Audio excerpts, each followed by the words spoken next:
مولاي صل وسلم دائما أبدا على حبيبك خير الخلق كلهم. مولاي صل وسلم دائما أبدا على. Bismillahirrahmanirrahim. Hari ni kita tak masuk dalam bab fiqh, kita cuma sharing-sharing saja keutamaan-keutamaan pada bulan ini. Tahu bulan ni bulan apa kan? Sofia, bulan apa? Muharram. Apa yang awak tahu tentang bulan Muharram?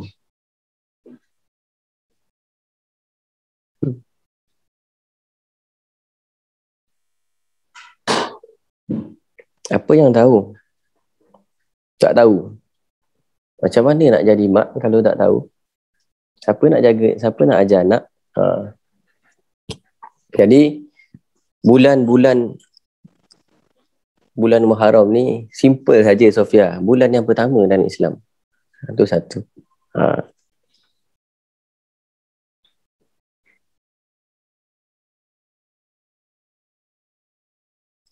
Muharram dia termasuk bulan-bulan yang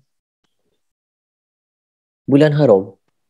Selain Zulkaidah, Zulhijjah, kan, ada banyak-banyak sangat keutamaan-keutamaan pada bulan-bulan haram ni. Termasuknya masa bulan-bulan ni sampaikan sebelum datangnya Islam lagi, orang tak berperang pada bulan-bulan haram ni. Bukan pada bulan haram ni lagi-lagi nak naik kapal terbang. Kalau pada zaman jahiliyah dulu pun, pada zaman Islam tak datang lagi tu, orang tak berperang masa pada bulan haram ni. Muharram, Zulkaidah, Zulhijjah, orang tak perang. Kita bersyukur kepada Allah Subhanahu Wa Taala. Bulan apa saja pun kita tak berperang. Kita kena syukur, sangat-sangat bersyukur. Tetapi kita 24 jam kita kena berperang dengan hawa nafsu kita sendiri. Walaupun secara zahir kita tak berperang dengan melawan orang kafir, kita tak berperang dengan orang kafir, tetapi 24 jam tu kita berjihad. Berjihad untuk menjadi hamba Allah yang paling bertakwa. Para sahabat masa mereka balik daripada perang Tabuk,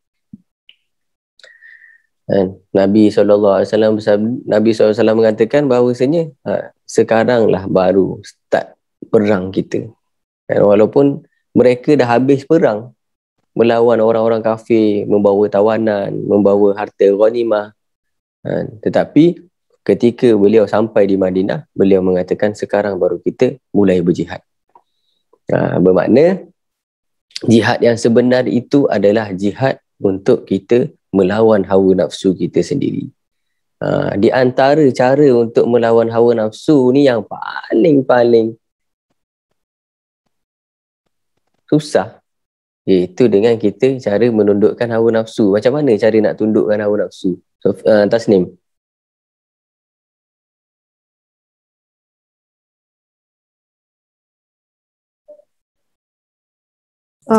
Puasa.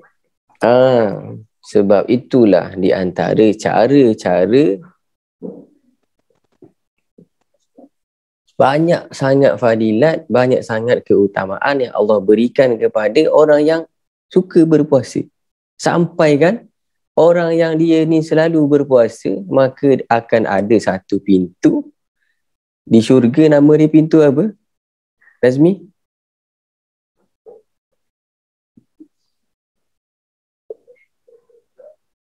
Tak boleh Izzah?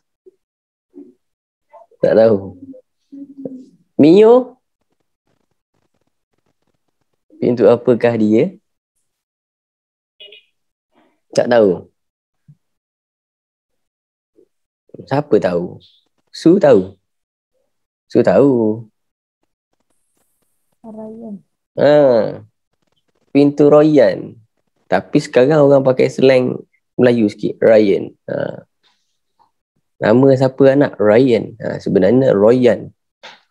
Pintu Royan ni adalah pintu Ar-Rayyan ni hanya diberikan kepada orang yang selalu berpuasa dekat muka bumi ni. Dan di antara kelebihan yang ada pada bulan ini yang tak ada pada bulan lain adalah puasa pada hari Ashura.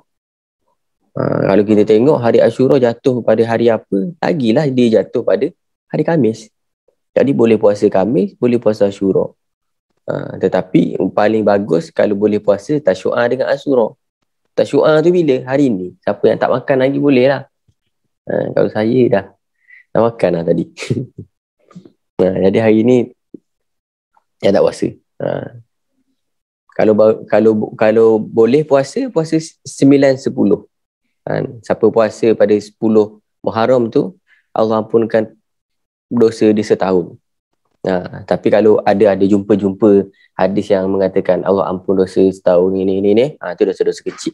Kalau dosa besar dia tak boleh diampuni kecuali dengan bertaubat. Faham? Jangan jadikan alasan okey puasa ampun dosa setahun buat maksiat. Jangan macam tu. Orang yang pandai macam sahabat, bila Allah kata Allah redha kepada dia, ikutlah apa yang awak nak buat dekat muka bumi ni, Allah dah redha. Radhiyallahu anhum wa radu'an. Allah redha kepada sahabat, tetapi apa balasan sahabat? Dia tambah jadi baik lagi, tambah baik lagi. Nabi pun tunjuk contoh macam tu. Sampai solat malam sampai kaki bengkak-bengkak, sampai kan anak kesayangan dia tu, Sayyidina Fatimah, bertanya, wahai ayahanda, bukankah engkau sudah diampunkan oleh Allah Subhanahu Wa Taala? Untuk apa engkau lakukan sedemikian rupa? Maka Nabi Muhammad sallallahu alaihi wasallam mengatakan, tidakkah aku menjadi hamba yang bersyukur? Maksudnya dia tak dah bagi fasiliti, bukan dia jadi naik kepala. Semakin diberi fasiliti, semakin dia taat kepada Allah Subhanahu Wa Taala. Itulah sahabat. Itulah baginda Nabi sallallahu alaihi wasallam. Bukan hari ni kita awak buat apa lah, sekatiah, awak dah perform, awak buat apa, dia tak kisah. Lepas tu tak datang kerja. Ni bukan. Sahabat bukan macam tu. Bila dia dah perform, dia dapat anugerah, dia semakin perform lagi. Itulah yang perlu kita wujudkan dalam diri kita. Dan ada pada bulan Muharram ini, ada satu lagi hari yang mana ada satu amalan yang kalau kita lakukan pada amalan itu, dan amalan ini telah sangat masyhur dilakukan oleh orang-orang dulu, orang-orang alim. Ada satu hadis, man wassa'a ala iyalihi yaumu asyura wassa'allahu alaihi sanatihi. Orang yang dia memberi kelonggaran pada keluarganya pada hari Ashura, maka Allah Subhanahu Wa Taala akan memberikan kelonggaran rezeki padanya. Dan benda ni selama hampir 10 tahun saya lalui. Paling best kan bagi kami, tunggu 10 Muharram. Sebab kalau 10 Muharram tu kan, siapa yang pernah pengalaman duduk asrama tahu kan, dia punya almari kan, almari tu pada 10 Muharram tu tak boleh nak letak barang dah, sebab isi dia semua makanan. Jadi masa 10 Muharram tu jumpa orang tahan bagi. Kadang kita tahan orang, kita bagi, lepas tu dia pula bagi kat kita. Amalan tu hidup. Dan memang amalan tu yang kami rasakan. Man wasa ala iyalihi, memberi kelonggaran kepada keluarganya, wasa Allah alaihi sa'iru sanatihi. Allah Subhanahu Wa Taala akan berikan kelonggaran kepada dia, rezeki kepada dia selama setahun.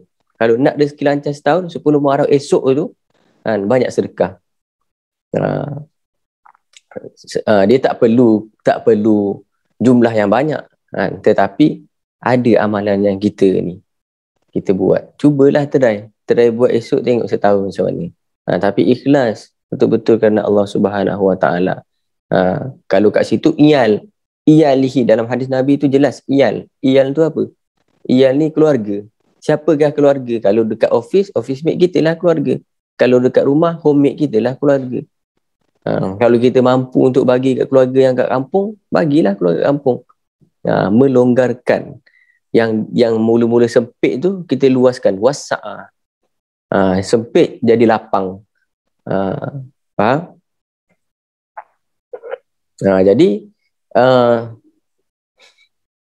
Jadi pada hari esok tu, biar dia start dia malam ni. 10 hari Tasyu'a, hari Asyura tu dia start malam ni, lepas maghrib. Allah, bunyi pula ni. Jadi start malam ni tu dah boleh start dah. Tapi boleh je, bukan jangan, boleh je. Sebab saya pernah ada seorang kawan tu, dia memang sangat orang susah. Kalau saya nak cerita pun saya sampai nak sedih, nak nangis dengan dia. Dia orang susah, sangat susah.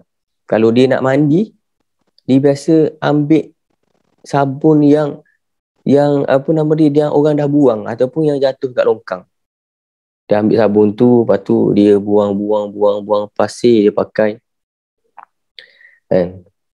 Sedih lah saya tengok dia. Lepas tu masa awal-awal dia, kita kenal dia. Lama-lama kita bantulah dia. Dia tu nak kata dia nak hidupkan amalan hari Asyura tu, dia sedekah macam mana? Dia jumpa orang dia senyum ke? Senyum. Tu je yang dia mampu. Lepas tu saya dengan kawan-kawan tengok kan. Pelik lah dia ni. Dia sakit ke apa? Sebab dia jumpa orang dia senyum. Dia senyum. Lepas tu kita panggil lah dia. Kenapa buat macam tu? Kalau nak something bagi tahu, kita orang boleh bagi. Tak, saya nak amalkan yang Syekh bagi tahu tu. Wasa'a ala iyalihi. Melonggarkan. Kalau orang tengok kita senyum, orang tu yang setengah sedih tu, dia boleh sedih ke? Dia kata. Takkan kalau kita senyum, orang sedih jadi sedih. Lepas tu saya dengan kawan-kawan tu, sampai kita jadi rasa macam sebab. Sebab dia terlalu nak mengamalkan hadis tu pada hari tu, sedangkan dia tak mampu. Dia cuma mampu melonggarkan orang yang tengah sedih dengan senyuman dia. Walaupun dia tak adalah handsome sangat. Tapi kita tengok dia tu, kita jadi, sebab dia ikhlas. Dia sangat ikhlas. Masa belajar, sekarang dia dah jadi ulama besar dah kat tempat dia. Masa dulu dia belajar memang dia orang susah. Dia senyum. Saya tengok daripada saya duduk dekat tingkat bawah. Dia daripada tingkat 3 tu dia pusing satu asrama tu, dia senyum. Tingkat kedua pusing. Saya duduk dekat bawah dengan kawan-kawan saya. Itu tengok dia tu. Lain macam Sebab masa tu 10 Muharram kita orang puasa. Lepas tu dia senyum. Nak apa dia nak kita panggil? Nak buka puasa ke? Nak buka puasa dengan kami. Tu dia pun kata, saya ingat pesan Syekh bagi tahu 2 hari semalam, kata man wasa'ala iyalihi tu. Tapi saya mampu untuk memberi hadiah senyuman saja. Dengan niat orang yang tengok senyuman saya ni, yang susah jadi senang, dia kata. Dia kata, perasan lah dia ni. Mula-mula kita gurau lah, kan kawan. Perasan orang nak happy tengok senyuman dia. Tapi sebab dia ikhlas, tengok dia punya, lepas tu setahun tu saya tengok perubahan terjadi pada diri dia. Allah mudahkan segala urusan dia. Dia selalu je bahagia. Sedangkan masa mula-mula saya kenal dia dulu, memang dia sangat-sangat susah. Masa mula-mula dia masuk ke tempat madrasah kami. Jadi apa yang saya nak cerita, bahawasanya kalau kita buat sesuatu tu ikhlas kerana Allah Subhanahu Wa Taala, semampu kita, yang penting ikhlas. Ada orang kata macam ni, buatlah sesuatu yang ikhlas, sebab sesuatu yang baik belum tentu ikhlas. Saya bukan nak komen, cuma saya boleh bagi tahu macam mana sesuatu yang tak baik tu nak dapat ikhlas. Faham? Kalau pernah baca, orang kata buat sesuatu tu ikhlas, kerana belum tentu berbuat perkara yang baik itu ikhlas. Macam mana nak buat perkara yang tak baik itu ikhlas? Maksudnya ikhlas itu semata-mata kerana Allah. Ada ke orang buat perkara yang tak baik itu ikhlas? Maksiat ada ke kerana Allah? Mana ada? Maka kalau nak post sesuatu tu, fahami dulu kata-kata tu. Kadang kata-kata yang awak repost tu, kadang tu saya tengok, tak, ni kurang pas. Dia tak berapa kena. Ada baru-baru ni, di antara anda semua ada saya baca. Kan? Berbuatlah sesuatu ikhlas, kan? Kerana berbuat baik itu belum tentu ikhlas. Mak habis tu nak suruh buat jahat. Macam mana nak buat jahat ikhlas? Tapi buatlah baik dengan ikhlas. Itulah yang paling sempurna. Berbuat baik belum ikhlas, lama-lama dia akan jadi ikhlas. Contoh. Dulu awal-awal tak pakai mask, nak pakai mask tu pun je lah susah, betul tak? Tapi lama-lama ikhlas juga pakai. Dulu awal-awal nak pakai tudung tu berat ke tak? Tapi lama-lama ikhlas. Orang nak pakai baju bukan senang. Tanya Nazmi, senang nak pakai baju? Susah. Apalagi nak kena tukar kepada saiz L. Lama-lama dia akan ikhlas. Nazmi dah start istiqomah pakai kopiah hari-hari. Pergi jumpa klien. Orang sampai kata ni Ustaz Falah ke? Ni Ustaz Nazmi. Tengok ikhlas. Benda baik ikhlas dia akan jadi adat. Akan jadi sesuatu perkara yang ada manfaatnya kepada orang yang berbuat tu. Maka esok kita cuba. Kalau yang hari ni tak puasa lagi, tak makan lagi, bolehlah nak niat puasa. Tapi kalau esok, kalau mampu, cuba puasa. Saya bercakap ni untuk diri saya. Kalau boleh kita puasa sama-sama. Okey? Tapi tak ada paksaan. Tak ada paksaan. Siapa nak puasa, puasa. Tak nak, tak apa. Ada yang nak tanya? Tak ada. Termasuk kalau tengok adat dekat kat Malaysia ni, buat bubur Asyura. Termasuk untuk meringankan, melonggarkan saudara lah tu. Man wasa'ala iyalihi. Pernah ada ke sampaikan bubur tu, orang kata bubur syura, bubur Asyura? Pernah dengar? Orang masak gotong royong ramai-ramai. Untuk apa? Untuk bagi ke orang, bukan untuk meniaga. Ada ke awak beli bubur Asyura? Ada siapa pernah beli? Orang bagi. Sebab nak amalkan hadis tu. Masak bubur Asyura. Sampaikan nama bubur tu Asyura. Sebab dia ada setahun sekali je. Tengok. Orang-orang dulu dia buat amalan tu. Tahun ni tak ada. Tahun lepas pun tak ada. Buat bubur Asyura tu sedap. Ada daging. Ada jagung. Ada air. Ada tepung. Ada kawah. Okey. Tahun ni kita tak boleh nak merasa lah bubur Asyura. Ke ada yang nak buat? Okey. Jadi tengok orang-orang dulu. Dia buat bubur Asyura. Lepas tu bagi. Macam tu. Jadi 10 Muharram ni adalah hari untuk kita berbagi di antara kita. Untuk kita berbagi, meringankan di antara kita. Yang paling afdal adalah melonggarkan iyal, orang yang keluarga kita. Jangan sampai kita melonggarkan yang luar, yang dalam tu terseksa. Sebab Nabi kata macam mana nak tahu seseorang tu baik? Maka tanyakanlah kepada is'an ila ahlihi. Nabi kata bertanyalah kepada keluarga dia. Orang luar tak tahu. Yang tahu orang dalam. Contoh kata Nazmi ni baik, orang dia, kawan-kawan dia semua kata dia ni king. Tapi bila tanya housemate dia, dia ni haram jadah. Tak boleh. Jadi yang tahu tu ahli. Sebab itulah Nabi kata longgarkan ahli. Tausiul iyal, bila kita longgarkan ahli kita, maka ahli kita akan baik dengan kita. Keluarga kita akan baik. Ahli tu besar. Macam tadilah, housemate, roommate, office mate, wife, anak. Dekat tempat kerja, orang kata dia bagus. Balik rumah, anak kena tumbuk dengan dia. Isteri kena terajang. Dia bukan orang yang terbaik. Faham? Jadi orang yang baik tu apabila ahli keluarga dia ni redha dengan dia, suka dengan dia, merindu-rindu kepulangan dia. Bukan orang yang tak apa kerja, kakek tak payah balik ganu, tak apa, tak rindu pun. Okey, ada soalan? Tak ada soalan? Kalau yang dah berpuasa hari ni, tahniah. Siapa? Umi. Umi. Umi Ha, ya Umi.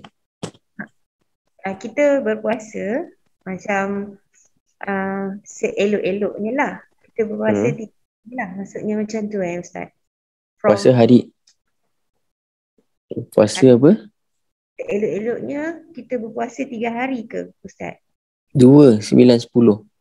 Oh, macam mana Ustaz? Umi ada dapat member Umi lah. Member Umi duduk kira macam mak angkat Umi lah. Yang dia duduk dekat kejap dia ada bagi benda ni. Umi pun trust lah sebab dia duduk kat pondok kan. Dia buat Rabu 18 hari bulan. Semalam lah dia bagi kat Umi. 18 hari bulan untuk apa? Puasa untuk untuk today lah kan. Lepas tu Khamis niat puasa Ashura. Apa dia punya sebutan dia macam mana Ustaz yang hari ni? Tasu'a. Okay. Macam besok dia cakap untuk Ashura. Lepas tu macam hari Jumaat tu Ahada Asyara. Apa tu? Ahada Asyara, hari ke-11. Macam mana? Maksudnya 3 hari ke? Saya cakap 2 hari. Macam mana? Umi rasa Umi ada bagi. Ada Umi bagi tak kat Ustaz? Tak bagi? Sekejap. Umi bagi kat Ustaz. Ustaz tengok Sorry tau. Okay. Dah sampai tu. Okay.